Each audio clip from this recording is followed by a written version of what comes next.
Radio Anthropocène. Le strip, vous savez, cet enchaînement de cases sur une même ligne. Ici, le strip fait juste 2 cases et c'est suffisant. Dans la première, de l'action, du mouvement et du temps, donc, 4 personnages et du texte, de la parole et du décor. Je vous décris. Pierre entre dans la pièce en claquant la porte. Posture professorale, chemise, lunettes, mèche. Il explique, première bulle. Être un bon professionnel de la BD, c'est non seulement respecter la morale professionnelle et donc les règles assorties, il continue, deuxième bulle, mais aussi développer un style personnel, c'est-à-dire une préférence singulière pour une hiérarchisation spécifique des règles. Pendant ce temps, toujours dans la même case, 3 personnages s'affairent de dos face à un tableau rempli de post-it colorés. Sur les post-it, on le comprend, ce sont les règles de la morale professionnelle dont parle Pierre. Ils sont répartis en 3 colonnes. Cadre intime, cadre de la réalisation, cadre de la désingularisation. Un blanc avant la deuxième case. C'est ce qu'on appelle une gouttière, cet espace elliptique entre les cases de bande dessinée où il se passe des trucs, mais où rien n'est montré et où c'est nous, lecteurs et lectrices, qui remplissons le vide. On arrive à la deuxième case. Les 3 personnages ont fini de ranger leurs post-it. Ils nous montrent fièrement le résultat. On entend la voix de Pierre, hors champ, achever sa démonstration. Il y a donc potentiellement autant de manières de faire qu'il y a d'auteurs ou d'autrices. Tout ça, juste en 2 cases. À moi, ça m'a pris 20 lignes. L'intelligence de la bande dessinée à l'assaut de la complexité des concepts sociologiques.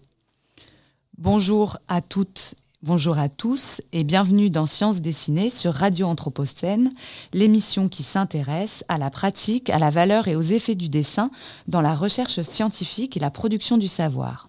Au menu de l'émission aujourd'hui, la bande dessinée et ce qu'elle fait à l'écriture de la sociologie.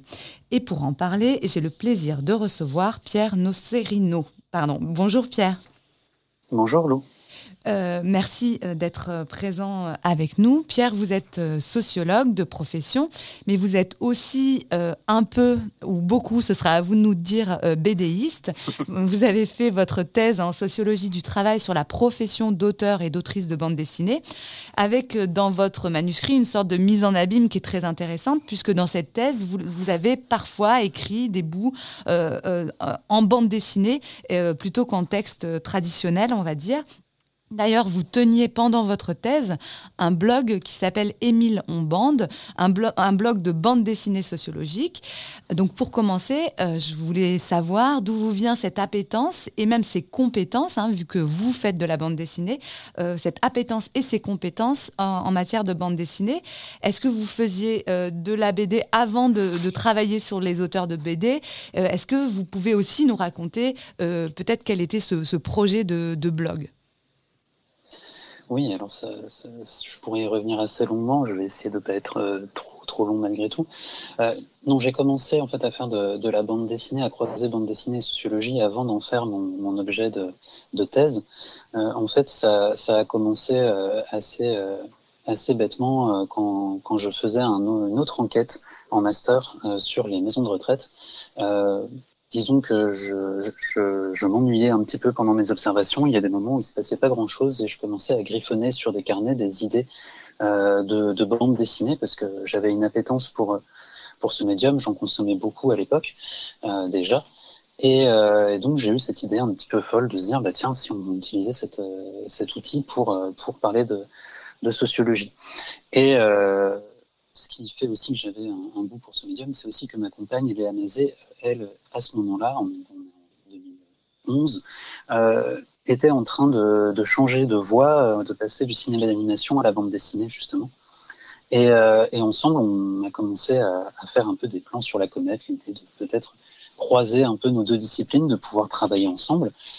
Et en fait, on est passé à l'acte en 2013 quand on a appris que il y avait plusieurs initiatives qui allaient croiser sociologie et bande dessinée, et notamment Marion Montaigne qui allait adapter les travaux des Pinson Charlot, donc les superstars de la sociologie et la superstar de la vulgarisation scientifique qui se rencontraient. On s'est dit qu'il fallait absolument faire quelque chose pour montrer qu'on y avait déjà réfléchi. On avait un peu une volonté de diffuser un petit peu les choses qui étaient dans nos cartons. C'est pour ça qu'on a créé ce blog en 2013, alors que les plateformes blog étaient déjà un petit peu désuètes d'une certaine manière. Et en fait, ce n'est que plus tard, pendant cette année 2013, où à force de commencer à côtoyer le milieu de la bande dessinée par l'intermédiaire de ma compagne, que je me suis dit qu'il y avait peut-être là un bel objet, un beau sujet en tout cas pour initier une démarche de recherche. Oui, c'est sûr, un très beau sujet. Donc on voit 2013-2023, ça fait 10 ans en fait que vous faites de la bande dessinée en milieu académique et que vous avez aussi développé une pensée critique à côté de cette pratique, ou du moins une pensée analytique de ces expériences d'écriture en bande dessinée. Vous avez publié des articles qui visent à déconstruire cette pratique d'écriture particulière pour justement essayer de comprendre ce que fait la BD à l'écriture de la sociologie. Et dans ces publications, vous faites la distinction entre bande dessinée de vulgarisation et sociologie dessinée, qui tient selon vous d'une véritable écriture sociologique en bande dessinée. Est-ce que vous pouvez revenir sur cette distinction ? Oui, alors en fait, cette distinction, mon propos est surtout de ne pas l'opposer comme deux blocs qui seraient en concurrence et qui seraient vraiment distincts les uns des autres. En fait, c'est justement l'objet de ces 10 années de réflexion, vous l'avez souligné, c'est long. En fait, je me suis rendu compte parce que moi-même, j'étais souvent frustré, énervé de voir certains documents qui, à mon sens, n'étaient pas bons, pas suffisants, pas suffisamment qualitatif à mon goût. Et en fait, ce qui est intéressant dans cette affirmation, c'est le « à mon goût ». Et en fait, mon goût, c'est pas simplement un goût personnel, c'est aussi un goût professionnel. C'est-à-dire que moi, ce qui m'intéressait, c'était d'avoir des documents qui puissent relever d'une écriture académique ou quasi-académique. Et en fait, plutôt que d'opposer BD de vulgarisation et sociologie dessinée, dans le sens où ça serait deux ensembles qui ne communiqueraient pas, j'imagine ça plutôt comme un continuum, une espèce de fil tout au long duquel on peut se répartir en fonction de la manière dont on veut travailler. Et finalement, pourquoi est-ce que je distingue quand même ces deux ensembles ? C'est que pour moi, c'est des idéaux, mais qui sont jamais complètement atteignables d'une certaine manière. La BD de vulgarisation, ça va être la bande dessinée qui va surtout essayer de respecter ce que j'appelle les critères d'évaluation du milieu de la bande dessinée. Donc en gros, leur objectif premier et principal, c'est d'être reconnus comme des bonnes bandes dessinées. Et à l'inverse, la sociologie dessinée, ça va être des documents qui vont avoir prétention à être de la bonne sociologie.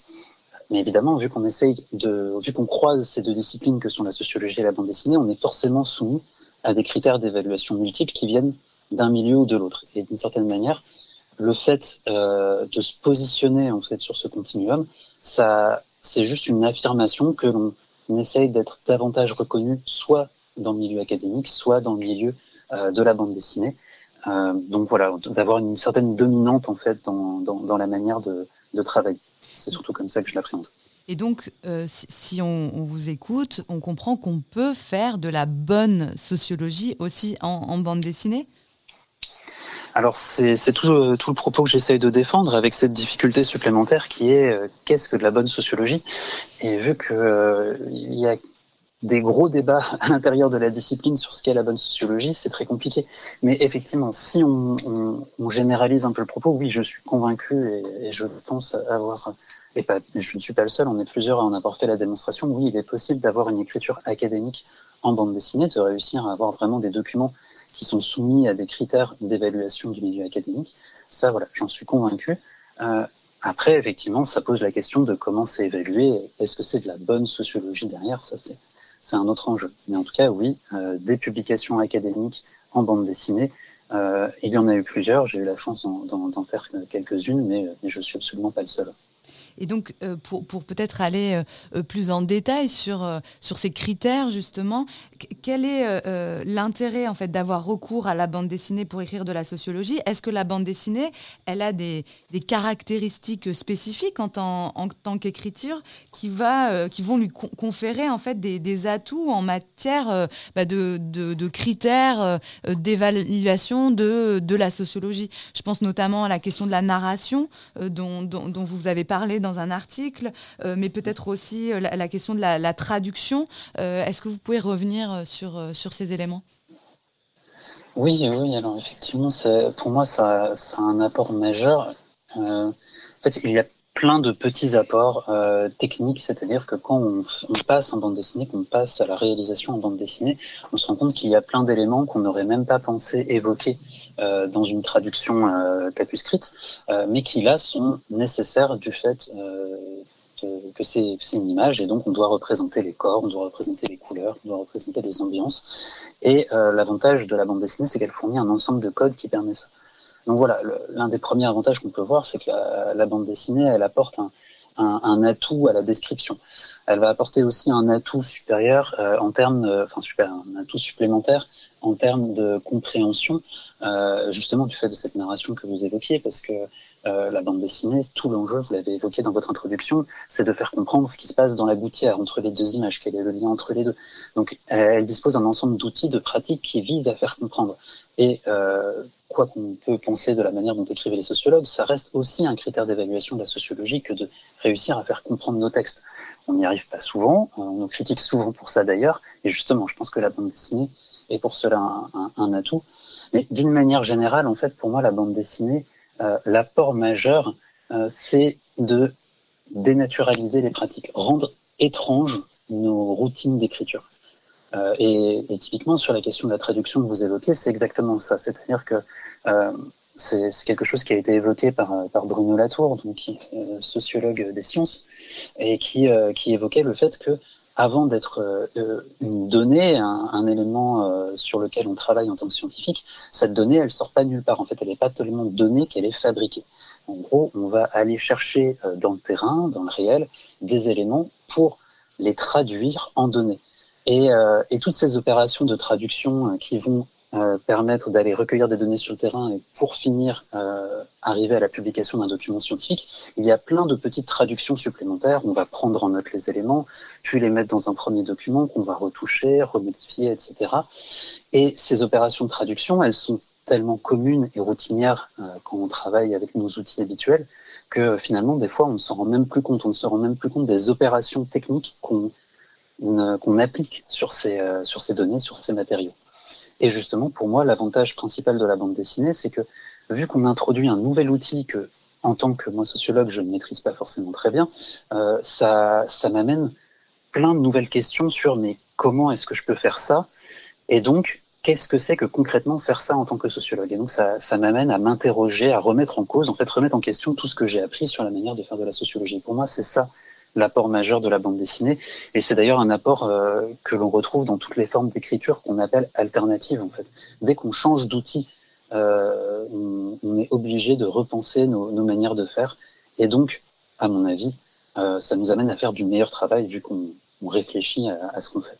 Donc vous avez dit comment concrètement est-ce qu'on peut faire de la bande dessinée en tant que sociologue? Ben justement, c'était ma question suivante. La bande dessinée, c'est quand même une écriture qui est assez contrainte, hein, souvent divisée en étapes. C'est un processus. Est-ce que vous pouvez assez rapidement nous expliquer concrètement comment vous y prenez pour construire vos BD? Vous avez évoqué votre duo avec Léa Mazet. Est-ce que vous pouvez nous donner un petit aperçu de la cuisine qu'il y a derrière la construction de ces cases, de ces planches? Eh bien, c'est assez difficile dans le sens où cette cuisine, elle change finalement d'un projet à l'autre et surtout de nos disponibilités respectives. Au début, en 2013, quand on a commencé le travail avec Léa, elle avait beaucoup plus de temps que maintenant. C'est une autrice confirmée, elle jongle avec les projets aujourd'hui. Donc, je peux pas la solliciter autant que je voudrais. À l'époque, c'est surtout elle qui maniait le dessin. Moi, je lui faisais des propositions. Donc, suite à une idée ou à un document que je voulais adapter en bande dessinée, je lui proposais un premier scénario, un premier découpage avec une ébauche de storyboard. Le storyboard, c'est vraiment une sorte de brouillon avec des bonhommes bâtons très mal dessinés. Et suite à quoi elle me faisait plein de retours où là, elle me faisait part de toutes ses connaissances sur la manière de faire de la bande dessinée. Et ensuite, c'est surtout elle qui passait au dessin. Alors, vu que j'avais quand même envie de dessiner déjà à l'époque, elle me laissait un peu le stylo pour faire quelques éléments, des personnages, des visages, etc. Bref. Oui, donc le storyboard, c'est ce qui va nous permettre de tester le rythme, tester la narration, donc avec ce brouillon. Mais une fois que le storyboard est terminé, on passe vraiment à la réalisation très technique des planches. Donc, ce que maintenant j'arrive à faire grâce aux enseignements de Léa notamment et aux expériences cumulées. Donc, on passe vraiment à des tâches très techniques. On fait le dessin plus au propre, ce qu'on appelle le crayonné, puis l'ancrage, la colorisation, bref, un ensemble d'étapes très techniques, mais dans lesquelles on se rend compte qu'il y a encore des éléments qui peuvent permettre encore d'améliorer la restitution d'une recherche en bande dessinée. Il nous reste malheureusement plus que quelques minutes, donc je voulais terminer par une question sur laquelle je vous demanderai d'être concis. Mais vous l'avez déjà un peu évoqué sur l'intérêt en termes de réflexion sur les routines d'écriture, mais de manière plus générale, parce que là on voit que dans votre expérience, la bande dessinée, elle a tendance à intervenir dans l'aval en fait de la recherche. Mais est-ce que cette perspective d'écriture, le fait de savoir que vous allez restituer votre travail en bande dessinée, est-ce que ça a des effets sur l'amont de la recherche, dans le travail de terrain par exemple, dans l'observation et le recueil des données ? Oui, et surtout maintenant que je me suis rendu compte des erreurs que je faisais dans mes enquêtes antérieure, où au moment de traduire en bande dessinée, je me rendais compte qu'il y avait énormément d'éléments qui me manquaient sur des décors, sur des couleurs, sur des corpulences, etc. Donc c'est vrai que ça m'a amené à complètement modifier ma manière de prendre en note, ma manière de mener l'enquête. Alors, ça change pas radicalement dans le sens où c'est quand même rare que je fasse du dessin en direct sur les lieux d'enquête. Mais voilà, c'est vrai qu'en tout cas, ça m'a amené à changer les fameuses routines dont je vous parlais tout à l'heure, qui sont pas seulement des routines d'écriture, mais en fait un ensemble de routines d'enquête qui peuvent avoir lieu donc en aval, mais aussi en amont de l'écriture. Et donc, pour finir, est-ce que vous auriez une œuvre d'art à conseiller à nos auditeurs et à nos auditrices qui fasse écho à cette question de la sociologie et de la bande dessinée ?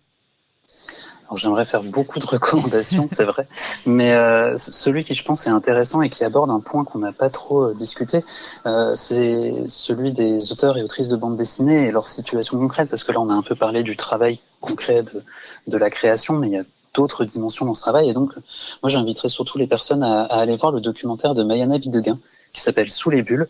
Alors c'est un documentaire assez ancien qui est disponible sur YouTube, qui date de 2014 il me semble, mais elle actualise en ce moment même le documentaire dans un ensemble de nouveaux épisodes qui s'appelle La révolte des crayons. Les 3 premiers chapitres sont disponibles sur YouTube et ça permettra de donner une idée de qu'est-ce que c'est concrètement que de faire de la bande dessinée au-delà de la traduire en sociologie et au-delà de ce travail de création.